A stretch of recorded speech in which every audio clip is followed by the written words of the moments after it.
Hello friends, welcome to my new video. और आज हम शुरू करेंगे कि किस तरह से इस्लाम धर्म भारत में आया। तो चलिए शुरू करते हैं। हमने अब तक देखा कि मोहम्मद शाह ने काबा पर अपना वर्चस्व स्थापित कर लिया। 632 एडी में मोहम्मद शाह की मृत्यु हो गई। इसके बाद इस्लाम धर्म के प्रचार प्रसार का भार, जो धार्मिक सत्ता का भार, खलीफाओं ने संभाला। खलीफा की पहुंच शुरुआत में रिलीजन से रिलेटेड थी, बाद में यह इस्लामिक राज्य सत्ता का सर्वोच्च पद बन गया। खलीफाओं की लीडरशिप में इस्लाम का तेज़ी से प्रसार हुआ। इन्होंने अपनी राजधानी दमिश्क को बनाया। जैसे कि हम जानते हैं कि सीरिया का ये सबसे बड़ा शहर है दमिश्क। तो दमिश्क को खलीफाओं ने अपनी राजधानी बनाया।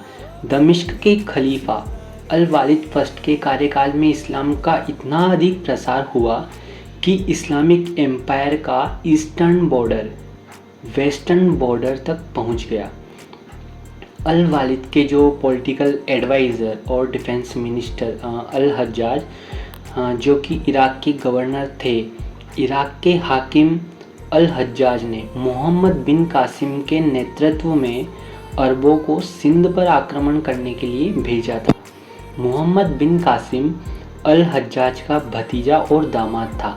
अरबों द्वारा आक्रमण का तात्कालिक कारण यह माना जाता है कि सिंध के देवल बंदरगाह पर कुछ इराकी जहाज़ों को लूट लिया गया था। इसके लिए राजा दाहिर द्वारा तुरंत कार्रवाई नहीं करने के कारण उसे यानी कासिम को सिंध पर मकरान तट के रास्ते से आक्रमण करने के लिए रवाना कर दिया। तो दोस्तों, इसके बाद जब मोहम्मद बिन कासिम जब सिंध पर आक्रमण करता है, तो Mohammad bin Qasim was the first Muslim invader who came to India in 712 AD. उसने सिंध में आक्रमण कर भारी तबाही मचाई और लाशों के ढेर लगा दिए।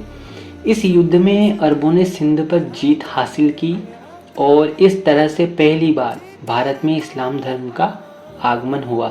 दोस्तों, इसके उद्देश्य धन प्राप्ति, धर्म प्रचार, इस्लाम में ख्याति प्राप्त करना जैसे उद्देश्य माने जाते हैं। तो ये था दोस्तों कि इस्लाम भारत में कब आया। आज के लिए इतना ही, मिलते हैं नेक्स्ट वीडियो में।